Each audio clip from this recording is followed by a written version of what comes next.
বান্দারে খাওয়াইলাম আমি, চালাইলাম আমি, রাখলাম আমি, দিলাম আমি, খুশি করলি তুই তারে, খুশি করলি তারে আমাকে নারাজ করে। বান্দা কি পেলি তার ভিতরে যে আমাকে ছেড়ে তুই চলে গেলি? বান্দা এই যাইতে যেতে ভুল করতে করতে আল্লাহকে নারাজ করেছে। 70-80 বছর হওয়ার পর আল্লাহর দিকে যাই নেই। আল্লাহ পাক বলে, বান্দারে এখনো সুযোগ আছে, আয় আমার কাছে তওবা কর, আমার কাছে তওবা কর, আমার কাছে তওবা কর। তওবা মানি যে জায়গায় যাওয়ার কথা সেই জায়গায় না গিয়ে ভুল রাস্তায় চলে গেলাম। 60 বছর পরে মনে পড়লো ভুল রাস্তায় আসছি, গাড়িটা আবার ব্যাক করে সে রাস্তার দিকে যাওয়ার নামই হচ্ছে তওবা। সেজন্য বলা হয় মানুষ মারা গেলে ইন্না লিল্লাহি ওয়া ইন্না ইলাইহির রাজিউন। মূল কথা কি? যেখান থেকে এসেছি সেখানেই ফিরে যাওয়া।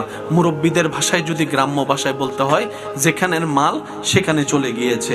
যেভাবে আমাদের গ্রামের সমাজে মানুষে বলে, আমাদের আশাটা যেখান থেকে যেতে হবে